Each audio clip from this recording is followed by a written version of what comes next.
Hey guys, and welcome to this tutorial provided by KJ Hacks. If you follow some of the steps above, you should already be at where I'm at, and your iPhone should already have the firmware version 2.1 on it. It should be the regular version, just installed by Apple. Where I'm at right now is I've downloaded QuickPawn from my website. And if you look onto the if you look on the iPhone and iPod page at www.freewebs.com/kjhacks, on the iPhone iPod page, you'll see download QuickPawn and a whole bunch of other things that we'll be downloading in a few minutes. So what we're gonna do with QuickPawn is you can use any of these devices: iPhone, iPod Touch, or iPhone 3G. I've got the iPhone 3G with me here, and this is what I'm going to use for the whole tutorial. So I'm going to select that iPhone and hit next. Now on this next screen it's going to ask you to browse for the 2.1 firmware for your device, and mine's right here, so I'm just going to select that and hit next. Now your installation options. I'm going to do Cydia installer. I'd prefer not to do the boot logos. And the next screen just says that it's going to open up in basically like a command line tool, and just hit go after that, and you should see this command prompt screen come up, and we'll just wait for everything to load up.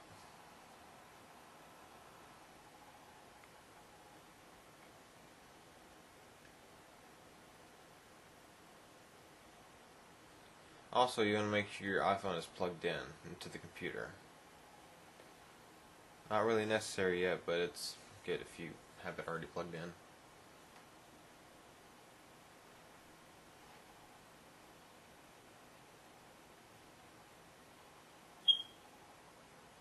Okay, now if you're where I'm at, you should have the last line reading. Please enter when press enter when you have turned off your iPhone or iPod.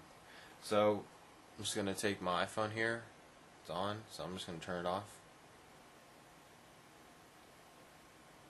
Just slide it off.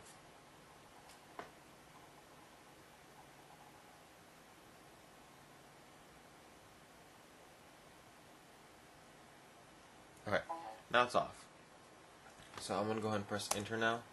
Now you can pause this video and just read the rest of those, but basically I'm gonna walk through this with you.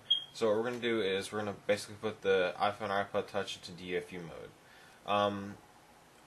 We're gonna just hit yes if you're ready. It's gonna count down when to start. Now press the power button for 5 seconds.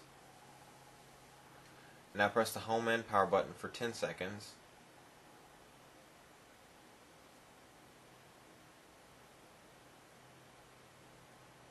Now let go of the power and just hold the home button for 30 seconds.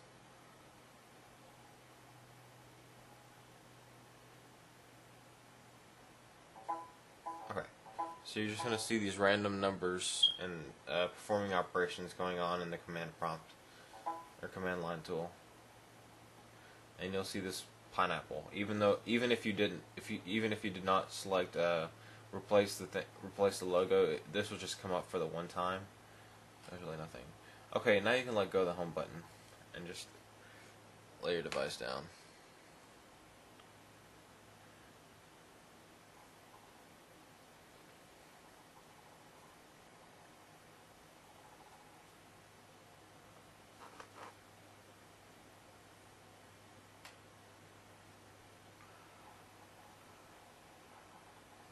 Okay, so now after the command prompt tool disappears, you can now close that QuickPawn because we really don't need that anymore.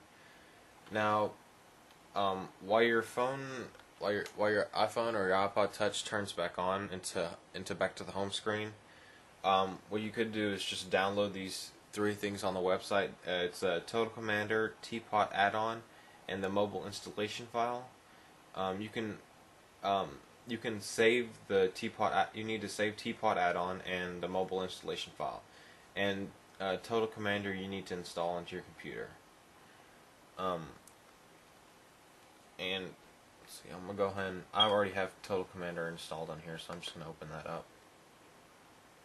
while you guys install it.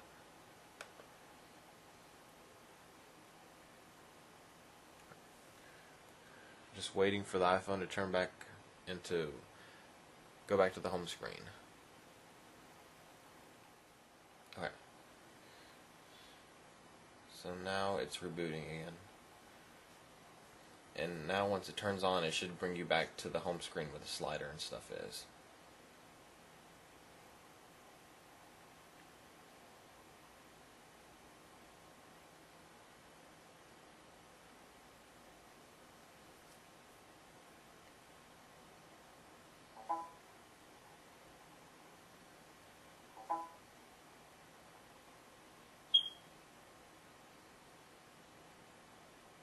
Okay, so now it's back on. Now that you've installed Total Commander on your computer, what we're going to do on the left-hand side of Total Commander, you want to use the directory where you saved the Teapot add-on file. So mine has been saved inside my downloads folder, and it's right here. It should be Teapot 1.1. Now what you do is just double click on that on the left side, and it'll ask you if you want to install it. You just hit yes, and ask you if you want to. If you haven't done this before, it shouldn't ask you if you want to override it. I've done this before, so it's asking me. And just hit OK when it says the file system plugins. Okay, now if you go down to on the right side, up here where it says C, on the last one, it should be dash / dash. It should be the network neighborhood. If you click on that, you may have to hit refresh or so, but there should be a teapot icon there that you can click on. And when you click on it, what it'll do is bring you into the directory of your iPhone. So the first thing we're going to do is go to System, and then we're going to go to Library. We're going to go to Private Frameworks, and then we're going to go to Mobile Installation.framework. Okay, so now that mobile installation file that I had told you guys to download from the website, we're going to just drag it into here and overwrite this one. So mine's been saved on my desktop. Let me get that here. Okay, there it is. I'm just going to take it and drag it into this folder over here. And I'll ask you if you want to upload it as. And then you'll get a message saying if you want to override it. And just hit overwrite. Okay, so that's been overridden. Now we're going to go back to the main folder here. Just go to the top of the screen and hit the arrows back. Oops, too far. Okay, so next thing we're going to go to is private, var. We're going to go to mobile, library, and we're going to go to caches. Now the next thing, you should see a file called com.apple.mobile.installation. You want to click on that file once and just hit the delete button on the computer. And I ask you if you really want to delete it, just hit yes.